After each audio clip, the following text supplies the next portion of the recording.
নিয়মিত ভ্রমণ করে থাকেন তারা স্টেশনে আসার পর কুলির বিড়ম্বনায় পড়েননি এমন লোক আসলে খুঁজে পাওয়া যাবে না। যারা বিশেষ করে দূর পথের যাত্রী, তাদের সঙ্গে অনেকগুলো লাগেজ থাকে, ট্রলি থাকে, সেগুলো নিয়ে আপনি যখনই কমলাপুর রেল স্টেশনের নামবেন তখনই দেখবেন যে গাড়ি থেকে নামার সঙ্গে সঙ্গেই লাল পোশাক পরা কুলিদের দৌরাত্ম্য শুরু হয়ে যায়। এসে তারা টানাটানি শুরু করে, কে কার আগে আসলে তার সেই মালামালটি আসলে নিয়ে ট্রেন পর্যন্ত পৌঁছে দিবে।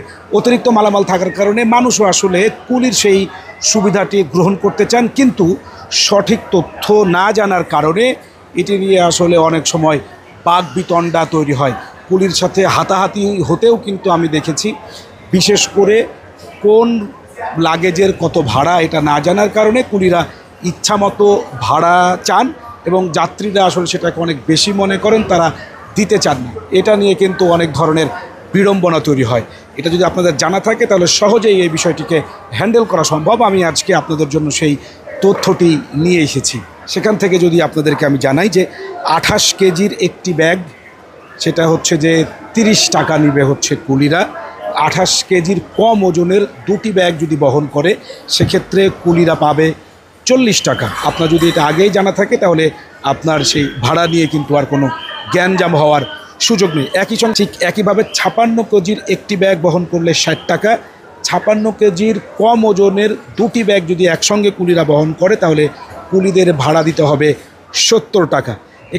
এখানে আবার হচ্ছে যে এই ভাড়া আপনি চাইলে দিতে পারেন, আবার যদি মনে করেন আপনি নিজেই ট্রলি বহন করবেন সেক্ষেত্রে আপনার ভাড়ার পরিমাণ কিন্তু কমে যাবে। যদিও কমলাপুর রেল স্টেশনে ফাঁকা থাকে না ট্রলি যে আপনি নিজে থেকেই সেটি বহন করবেন, দেখবেন যে সবসময় সমস্ত ট্রলি কিন্তু হচ্ছে যে কুলিদের দখলে থাকে।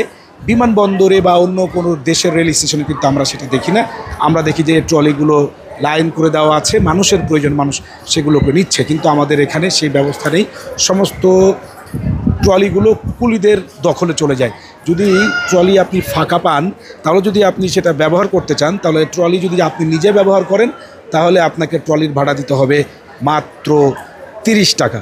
এখানে আপনি জানেন যে যারা প্রতিবন্ধী যাত্রী আছে বা যারা শারীরিকভাবে অসুস্থ, যারা ট্রেনে করে হেঁটে আসলে প্ল্যাটফর্ম পর্যন্ত এসে ট্রেনে উঠতে সক্ষম নন, অথবা ভিড়ের মধ্যে ট্রেনে শারীরিক অসুস্থতার কারণে উঠতে পারছেন না, তাদের জন্য হুইল চেয়ারের ব্যবস্থা আছে। এই হুইল চেয়ার নিয়ে আমি অন্য আরেকদিন আমার একটি ভিডিওতে বিস্তারিত বলবো, হুইল চেয়ার কোথায় পাওয়া যায় এবং কিভাবে পাওয়া যায়।